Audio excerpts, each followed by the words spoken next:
I'm like, yeah, okay, yeah.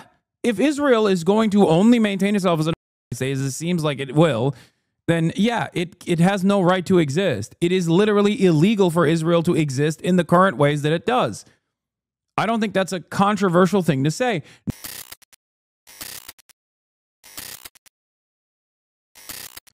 Israeli for death. This was insane. This was an insane story. We're going to talk about kneecap as well. Piers Morgan jumped ship on Israel. Ugh. Welcome back to I have resisted going as far as you have done in your criticism of the Israeli government. I resist no more. We're in agreement. Piers Morgan to me on a show today. I cited retired Israeli General Yair Golan saying Israel is now killing babies as a hobby. This is also part of the reason why I don't even shit on, like, a lot of people will yell at Mehdi for his commentary, but everybody plays a different role in this. Because if Theo Von is getting Trump hogs to recognize Israel doing a genocide, great. If Mehdi is getting the liberal Zionist coalition or the liberals that normally are turning a blind eye to Israel doing it to get on board with this, then great. Okay, everybody serves a different purpose in this. It's not just about like the questionable stuff that people do. That's why I don't spend a lot of time on like Owen Jones or Mehdi. Like I don't care, you know. Not everyone is going to be perfect vessels here. They're not going to be perfect allies. And I personally don't care. I just, as long as they are, like, even if they're standing, even if they're not standing in the way, that's good enough for me. Does that make sense? Therein lies what I expect from Bernie versus why I don't constantly rail against Bernie. Do you see what I mean? Because Bernie Sanders is a liberal Zionist. Bernie Sanders is like a labor Zionist. It's pure fantasy the way he approaches the subject matter of Israel, where he's like, oh, Israel has a right to defend itself. After 19 months, that's disgusting. What an insane thing to say. Having said that, he at least has the decency to step aside when there are people who have a more radical position on this issue, and he does not stand in their way and tell them to shut the up or say that they're goddamn Hamas agents or whatever the on a daily basis. Do you see what I mean? What's Mehdi off about? Mehdi Hasan is awesome. Zateo has done incredible work. But there are definitely still people who yell at him because he was too much on the condemn Hamas train post-October 7. That's it. It's mostly just like old grievances that people have with people like Mehdi, or even like an inability to comprehend like what their role is here, what their responsibility is here. Does that make sense? I probably never once said I condemn Hamas, that shit was stupid. Yeah, you're also not a professional media person who is making this complicated math equation of like, do I still get to have a prominent platform where I can say the truth about Israel? Because that's the way to unlock that, okay? Otherwise, the entire conversation turns into not condemning hummus hard enough. That's it. That's the difference. A lot of people also on Twitter will be like, wow, why are people taking these like liberal ass attitudes? It's like, you have to pay the piper. And there's obviously a complex math equation there. And there are understandable red lines that people set. Myself, you know what my red line is. But it is what it is. Speaking of which, by the way, here is something that took place with Zoran as well. A lot of people were yelling at him too. Over his Israel has a right to exist line, which I totally understand why he said that. Here was my take on it, but here. New York City mayoral candidate Zoran Mamdani this morning, following the story that he declined to sign on to the assembly resolutions recognizing Israel's independence and condemning the Holocaust. I do support Israel's right to exist as a state, he says. Israel's right to exist as a state. Yes, I do support its right to exist as a state. Do you support? And like, the thing is, this is a gotcha, okay? And I think maybe I'm wrong about this, but this is a gotcha, okay? Everyone needs to understand, like, oh, do you think Israel has a right to exist? It's a total gotcha, all right? It's incredibly stupid to ask this question. No state has a right to exist. There is no like fundamental enshrined right for states to exist. That's not a real concept at all. People have a right to exist within a state boundary, within a boundary that you could consider a state. And the reason why I answer this question is like this, okay? The reason why I say this is because here's my answer. No state has a right to exist. People have a right to exist. Israel already exists as a state. Palestine, for example, does not currently exist as a state. But having said that, Nazi Germany had no right to exist. Neither did Rhodesia. Israel as an apartheid state doing a genocide has no right to exist in its current formation. That's it. Okay? That's it. And I will tell anyone that turns around and says like, oh, you mean, so you want Israel to not exist? I'm like, yeah, okay, yeah. If Israel is going to only maintain itself as an apartheid state, as it seems like it will, then yeah, it has no right to exist. It is literally illegal for Israel to exist in the current ways that it does.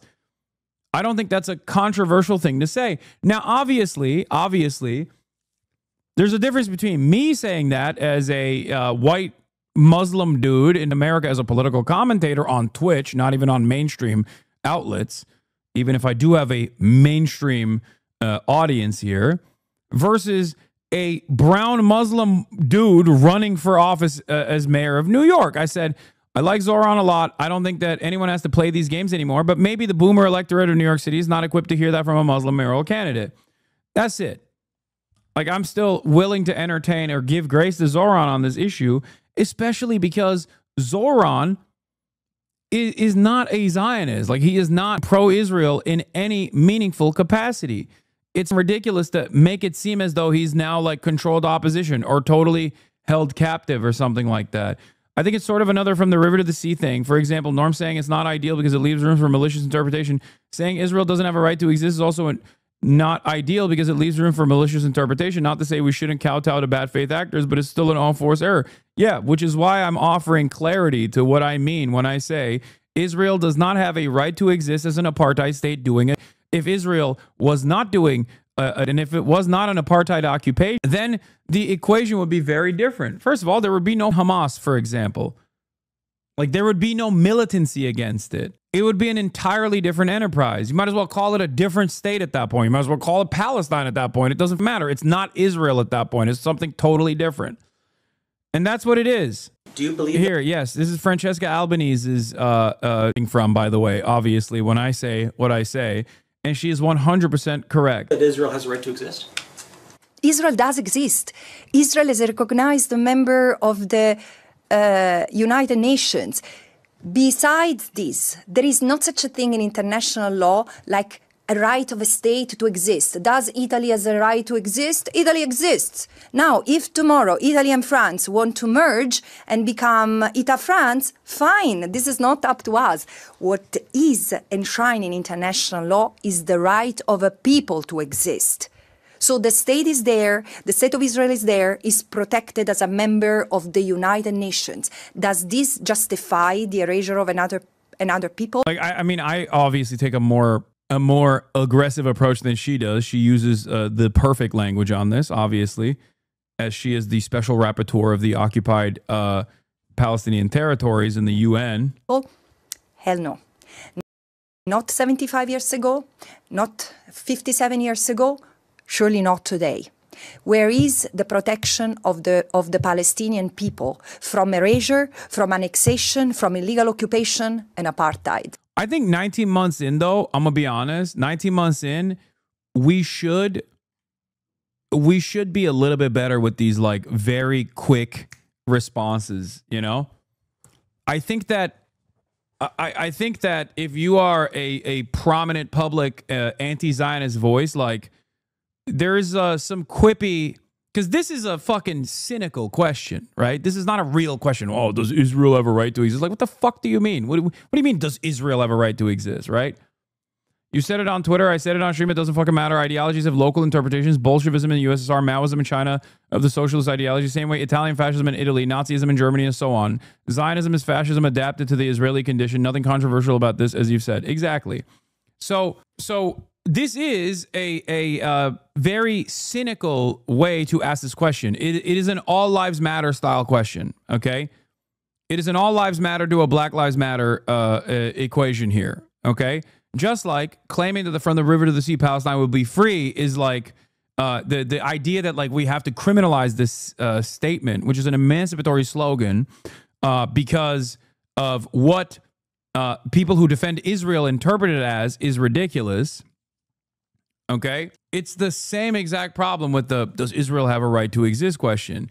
It is designed in this very cynical way for people to be tripped up and be afraid of answering it in a thoughtful manner. But since it's 19 months into a genocide that has been broadcasted, a live streamed child holocaust, I think it's appropriate for people to answer this correctly. Zoran represents the DSA. He's saying this is a DSA endorsed candidate. Does Israel have a right to exist? Is a central question of Zionism. If you do not deny this question, then you cannot claim anti-Zionism. No, I don't chatter, slatty matty. I agree. That's why I'm saying there's an appropriate way to answer it, and I think someone at this stage should be able to answer it appropriately. That's what I mean, because it is a disingenuous question. Okay, it's a disingenuous question. It's like saying, "Do you condemn October 7?" 19 months in, they'd be like, "October 7, October 7, October 7, October 7." The answer to that since October 7 was, how did October 7 happen is the real question that we must ask ourselves. And if you think it happened because of the barbarity of Muslims, if you think that they're just like especially and exceptionally anti-Semitic and that's why they did October 7, then you're wrong. That is not the reason. The reason is the 74 years of apartheid occupation and ethnic cleansing that took place that led to the rise of militant resistance against such matters. This is precisely how October 7 happened. This is precisely why October 7 happened. That's it. At Acacia Magazine launch party yesterday, Zohran Mamnani confronted with his recent statement that Israel has a right to exist. Don't be hypocritical and say free Palestine, and you're defending the right for Israel to exist. The suburbs. What do you say? I have a question. What do you say about politicians that constantly reaffirm Israel's right to exist? Because people like me are constantly attacked by politicians for standing up for Palestine, and you are constantly defending the right for Israel to exist. My family is in Palestine right now, constantly under attack, and I'm hearing you say free Palestine, but also Israel has the right to exist. What did he answer this with? This is a valid moment of anger, by the way. I look. You know, is it a genocide or is it not a genocide? You know what I mean? If you believe it's a fucking genocide, then you have to hear what this person is saying and treat it with the dignity that they deserve. Don't be hypocritical. Don't be hypocritical and say free Palestine when you're also defending the right for Israel to exist. It does not have the right to exist. It does not have the right to exist. It's not your land to say it has the right to exist. I wanted to see what he would say after those words. He's in such a rough spot though. New York is Zionism Central. Nah, I mean he's Muslim. He's an anti-Zionist Muslim. What do you mean? He already every moment that he steps foot into any establishment, by his mere presence, people are already assuming that he is pro Hamas and pro a million October 7s. Like, does that mean he has to like massage his narrative? No, I think he should be honest about his perspective. I think the reason why. So what's the right answer? The right answer is what I said. Like this is a disingenuous question. This is a totally disingenuous question, and the answer to it is no state has a right to exist. People have a right to exist, but no state has a right to do genocide and apartheid. So therefore, no, Israel does not have a right to exist in the ways that it currently does. It's that simple. Like, Zoran knows it's a genocide. He understands it's a genocide. He has spoken out against the genocide multiple times. It's not like it's not like what do you call it? This is, to me, is shooting yourself in the foot. You're ruining the chances of people getting in power that can actually help. This clip makes him look bad and hurts his chances. You either want people that agree with you in power or not. No, I don't think it's appropriate to be like, yeah, that Palestinian person whose fucking family members are being ethnically cleansed should be chill about the ethnic cleansing that's taking place. So South Africa didn't have a right to exist before 1994. What do you think my assumption is there? Yes. Yes, apartheid South Africa had no right to exist. Exactly. Yes. Did the Confederacy have a right to exist? Did the Confederate States of the United States have a right to secession and a right to exist while still upholding the unjustifiable practice of chattel slavery? You thought this was a good gotcha? Why the fuck would I ever say... what do you mean? America right now doesn't even have a fucking right to exist. Like, what are we talking about? What are we fucking talking about? Yeah, rights are reserved to people and corporations. Yeah, so Nazi Germany didn't have a right to exist? Interesting. I think given the insane amounts of attacks he's receiving at this point, it's up to him to deal with it whichever way he thinks is the best way to deal with it. You know? You're conflating criminality and a right to exist. Does a murderer have a right to exist? I would say yes. Wait, what? Dude, no. If a state's exist, first of all, people are not states. That's why I say people have a right to exist. States do not. But if a state's existence relies on the ethnic cleansing of the indigenous population, then yeah, it's like saying, does a murderer have a right to exist? No, the real question would be, does a murderer have a right to continue doing murders? And the answer is no. If a state is a criminal enterprise, then that state must cease its criminality. And genocide is the worst crime that you can commit. The fuck? This is very, very, very dumb. You're conflating criminality and the right to exist. Does a murderer have a right to exist? I would say yes, is stupid. What you are actually asking while you're saying, does a murderer have a right to exist, is, does a murderer have a right to continue doing murders? And I think you and I both know the answer is no. Because Israel, as a nation state from its inception all the way to the 77th year formation, has been a nation state that is doing a genocide, ethnic cleansing of the indigenous population, land grabs, exterminationist policies built around the notion of ethno-religious supremacy. And no, that is completely a murderous and illegal enterprise. So no, like, do you think, okay, in the aftermath of the Holocaust, if Israel was not a settler colonial apparatus for Western Empire, if people were like migrating to this area and everyone was like, all right, let's do a binational fucking form of governance for all of these people that have been ruthlessly slaughtered and their descendants and the people that survived this process, like, let's build a fully formed state together in unison. Do you think there would be a fucking Hamas right now? Or do you think there would be a PLO? No, it would literally be a fully functioning normal state. It's that fucking simple. There would be none of these conversations because there would be no death and destruction.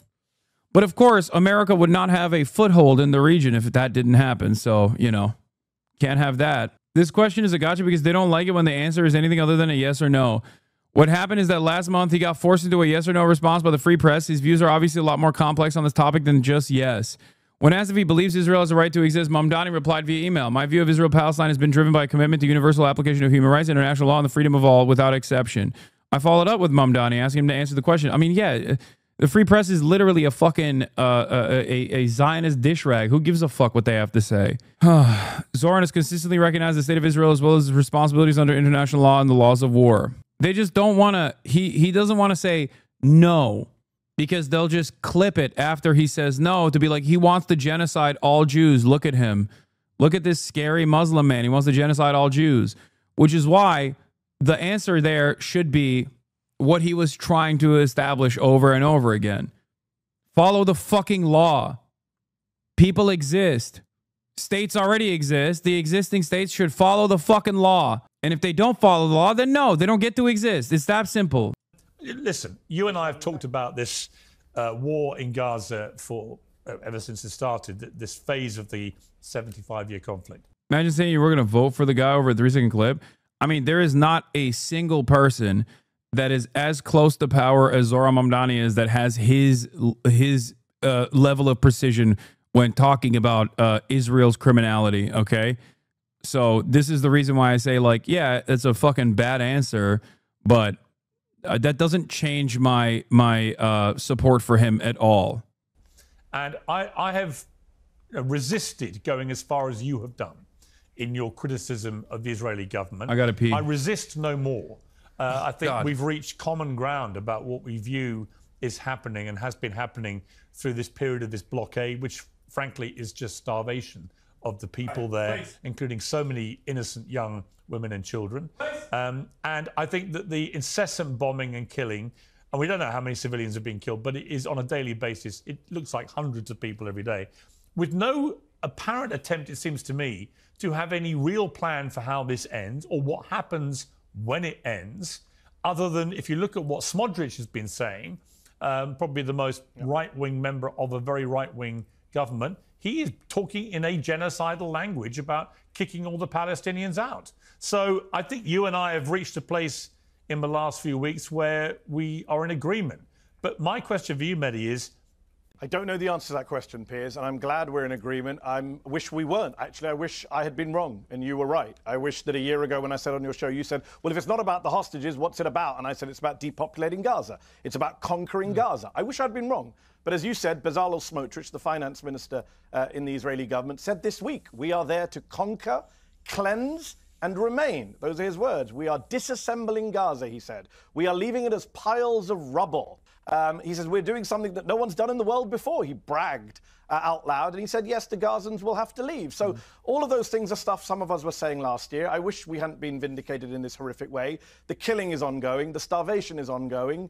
And look, I do hope that a dam is bursting. You mentioned the genocide word. Shmuel Lederman, who is an Israeli researcher of genocide, spent much of 2024 saying it's not a genocide, it's not a genocide. He was interviewed by a Dutch newspaper last week. He said, I've changed my position. It is a genocide. He said, in my field, there's a consensus among genocide scholars that it's a genocide. In fact, that Dutch newspaper interviewed 7 leading scholars of genocide. Every single one said, we think what's happening in Gaza is a genocide. In fact, this week, Piers, you have an Israeli former general, Yair Golan, saying a sane country does not attack civilians.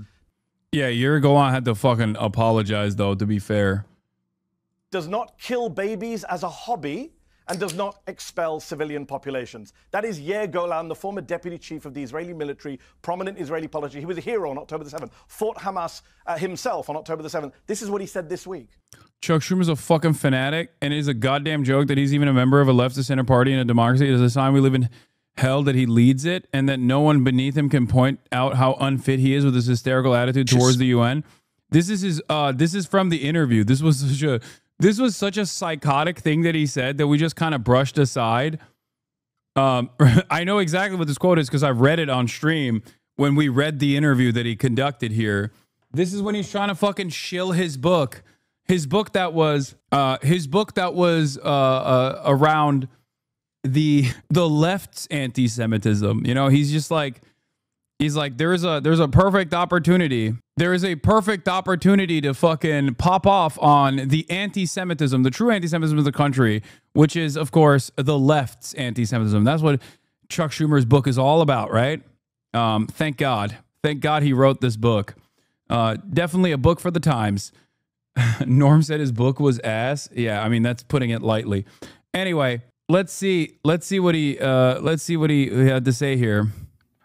So, yes, it's very emotional, and to almost all Jewish people, we all have relatives, and we know about this has happened. Again, genocide is a vicious, vicious word to use. I will say it's a word that a UN special committee has used. Please, the UN has been anti-Israel, anti-Semitically against Israel, double. Like, this is abhorrent. This is repugnant, dude. You are such a fucking freak. The UN is anti-Semitically against Israel? Shut the fuck up, you fucking bitch. God damn. Of course, the expectation from someone like Chuck Schumer is obviously not going to be all that much, considering that he is a AIPAC lep. Okay, go ahead, call me anti-Semitic for saying this, but a guy who consistently speaks at AIPAC and fucking says, you know, the Bible gave the Jews Judea and Samaria 3,000 years ago, and Palestinians don't believe that because they're Muslim and Christian, and therefore there is no conversation to be had with them, is just as fucking genocidal as Itamar Ben-Gvir is. Okay? This has nothing to do with him being Jewish and everything to do with him being a fucking freak. God, he sucks so bad. He is so awful. standard. Moynihan was my idol. He became famous when in 1976 they tried to pass a resolution, Zionism is racism. To say that the Jewish people should Zionism is racism. not have a state. You just hate Jewish men with swag. It's true. You got me. I specifically hate Jewish men with swag that love to fucking ride their glasses all the way off their goddamn face for no fucking reason. What is that there for, man? I don't understand it. Push your fucking glasses back. Every fucking photo, it's like right off the, it's just falling off his face. Every photo, dude. Push it back. It pisses me off.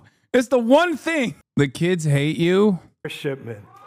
Yeah, Columbia University acting president Claire Shipman. Welcome to Columbia University's graduation ceremony with sustained cheers and jeers and boos. Minutes later, students break out in loud chants at Free Mahmoud. Thank you. Listen, she's getting paid a pretty penny. She's getting paid top dollar to be there and eat those fucking boos. It doesn't mean anything. When to every her. other people should have a state is anti-Semitism. The old double standard, ipso, is other people should have a state is anti-Semitism. The old double standard, ipso facto. And the international organizations, I have no faith in them being fair. These same international organizations, when horrible... You're a freak. You're a freak. You're a freak. This kind of statement is not gonna be looked back at fondly, okay? There will be a reckoning, okay? There will be a fucking reckoning where a lot of institutions that played defense for Israel are going to be horrified. They're going to be horrified. They're going to fucking turn around and be like, oh, this wasn't us ever, okay? This was not us at all. If justice is served, hopefully if justice is served, because the other alternative is that it's not justice, but more injustice. And then on top of that, there will be a revenge fantasy played out by fascists against all Jews. And they will use Israel as the just cause for it. When in fact, they have no interest in the emancipation of Palestinians. They just want to fucking kill Jews. I worry that Americans and their predisposition towards bigotry will make option B more likely than option A. But by that point, I'll be long fucking gone, you know? Things go in Darfur or China or whether they look the other way. So. Anyway, here is Danny Danon, Mr. These children are Hamas, getting shellacked on BBC. A fucking... Wait, is this BBC? Is Newsnight BBC? Yeah, okay, it is BBC. Interesting change of attitude here. You've killed tens of thousands of civilians. You've killed paramedics. You've killed journalists. You've even killed your own hostages. No! You are Hamas! You are Hamas! No! No! No politic here! No politic here! Israel, number one. Israel high. No politic here. You are Hamas! But not apparently all the Hamas fighters. Perhaps that's why the British Foreign Secretary said today your government is, quote, damaging the image of the state of Israel in the eyes of the world. So I would remind those dignitaries to look at the effort of the UK when you fought Nazi Germany. You know, you can speak about civilian casualties and you can speak... See, look, if I'm a fucking Israeli envoy, well, first of all, if I was, I'd do the right thing and follow the leader, okay? But let's say I'm in a hypothetical situation, I'm an Israeli envoy. You know what I'm not bringing up? Dresden. Because of the closeness of Israel to Nazi Germany in this equation, okay? Because you just keep reminding people of like what the Allied forces did in Dresden, and considering how close Israel is both ideologically and also in practice to the fucking mechanized death that took place in the Holocaust in the hands of Nazi Germany, you probably shouldn't remind people what people did to stop Nazi Germany. That's all I'm saying, okay? Because it's weird that you keep reminding people what it took for the Nazis to stop, and we are in unprecedented times where a lot more people are aware of who the Nazi Germany equivalent is in this situation. That's all I'm saying. Nothing else. It's the same thing that I brought up after Israel was trying to do the Hamas is ISIS. ISIS is Hamas. And it's like you're just reminding people what took place in Dresden, like what it took to stop Nazi Germany at a time when more and more people are recognizing that like Israel is quite similar to Nazi Germany, you know? Like weird thing, weird route to take. I perhaps would not take that. I would probably talk about like, you know, restitution and being kind to war criminals or something. Like at this point, I think that's the route that Israeli envoys should be taking. Think about tens of thousands of people who died in your efforts to fight evil. Today we are fighting the same evil force. It's not easy, it's hard, we are in pain, but we are determined to finish the job. We will not idly buy against Israel because we know nobody will be there to protect us. Today we have a country. Dude, also saying this is so, like saying this on British broadcasters, like saying this on the British broadcasting network is so gross because like, what do you mean no one will protect us? The fucking the UK government or the British government has literally given surveillance to the Israeli state illegally in secrecy, okay, since the beginning of Israel's genocide. The British government is directly aiding and abetting the genocide of the Palestinians. So is the American government. Without Western coalition forces defending Israel every step of the way, Israel would not be able to do this fucking genocide. Like the arrogance, the entitlement, Israel is all alone. Israel is doing the job that no one wants to do. We are all alone. It's like, come on, man. Come the fuck on, dude. Come the fuck on. You're out of your goddamn mind. 60% of reconnaissance missions over Gaza are done by UK. I don't know if that number is correct. 60%, it seems way too high. I'm sure there's more U.S. involvement in the reconnaissance. Why is British media turning against Israel suddenly? Because they got the permission. They got the boss call. All it took was for David Lammy's bitch ass to turn around and be like, what's happening in Israel? What's happening in Gaza is unconscionable. That's it. That's it. That's all it took was these fucking charlatans in Western media. All it took. Please stop that Jewish voice. What the fuck do you mean? The Jewish voice? This is not a Jewish voice. This is a very specific Middle Eastern accent that I'm doing, okay? An accent that takes many forms, oftentimes doesn't sound anything like other accents from the region, okay? Here, I'll give you another version of this. Israel has a right to defend itself after 19 months of genocide. Another organic, natural, beautiful Middle Eastern accent, okay? Ami Fatlo. That's one version of this, okay? The other one is the one that you're hearing on screen. Another one is, it sounds quite similar to the Philadelphia accent. You know, like Israel has a right to defend itself. Another accent that you hear in the region, okay? Very similar to Philadelphia for some reason. I don't know what it is. Keep Eve's hate name out of your damn mouth. I can't stop myself. The other one was Scottish. That's interesting that you're saying that that's Scottish. It's a Middle Eastern regional dialect. Excuse me. He has a Middle Eastern regional dialect. Israel number one. Israel number one. Hamas. We must kill the Hamas babies of terror. The days when Jews were massacred and there was no response are over. The days that we asked for support from other countries are over. Today, we have the capability to defend ourselves, and that's exactly what we are doing. We didn't start this war, but we intend to finish it without Hamas. Here's another organic, natural accent from the region. Khalil, no! That's another one. It takes many different forms. A lot of you think like, oh, instead of saying instead of making the P sound, you make a B sound. Like that's like a regional accent. No, you're wrong. It takes so many